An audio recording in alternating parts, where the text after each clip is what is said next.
And me and Giuseppe are gonna get married and live in a castle and have babies and a dog and have cockfights. Now hold on just a second there, Lucy. Marriage is a big responsibility. No way, being married is beautiful and dreamy. You're going to be caring for a husband, a man who is your superior, an object of worship. My very own Jesus? Does that mean I don't have to go to church anymore? That's up to your husband. He's your new God. But don't worry, catering to his comfort will provide you with immense personal satisfaction. But I'm just a girl. How can I possibly please an entire man? Ah, now you're asking the right questions.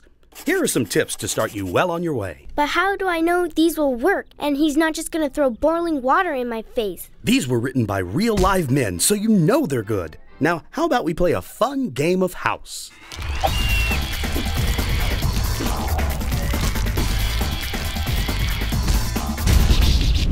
Have dinner ready. Plan ahead, even days in advance, to have a delicious meal prepared on time for his return. Most men are hungry when they come home, and the prospect of a good meal is a way of avoiding any necessary physical harm. A mouth-watering dinner served with a side of my self-respect. Take a few hours to prep so you'll be refreshed when he arrives. Touch up your makeup, put a ribbon in your hair, and be fresh looking. He has just been with a lot of work-weary people and doesn't want to come home to an ugly pig. Not unless he wants bacon. Shut up. Be a little vibrant and a little more interesting for him. His boring day may need a lift, and one of your duties is to provide it. Hey, mister, who is Susan B. Anthony? Was she a man? I don't think so. Then it doesn't matter.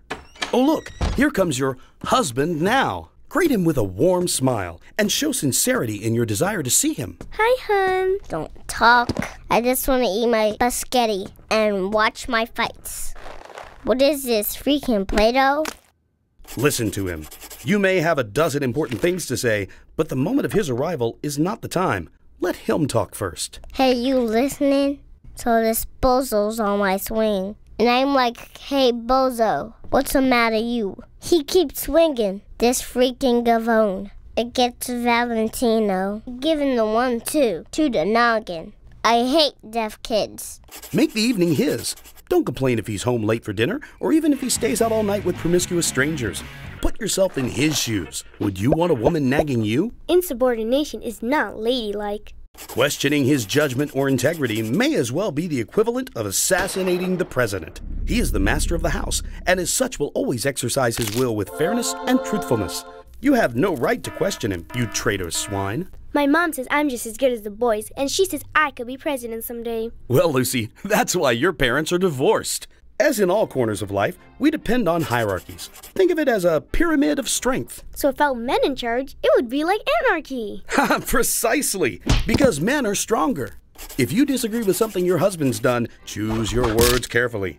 If he ends up hitting you, you probably deserved it. But in school they tell us domestic violence is never the answer. Lucy, domestic violence is just a feminist term for teaching someone a lesson, which also means your teachers are probably lesbians. Mister, I'm not sure I want to be married. The sparks just aren't there anymore. That's too bad, Lucy, but it's your duty as a female.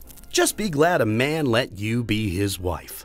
Among your larger tasks, let's not forget the smaller details. Oh, fantastic. Have a refreshing beverage ready at all times. Massage him on command. Remind him that you're open to trying new things, like three-ways and anal.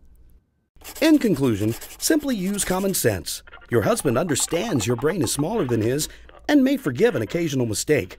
A good wife always knows her place. So the feminists were wrong. It is important to sacrifice your dignity. Thanks, mister. Now, Lucy, only speak when asked to.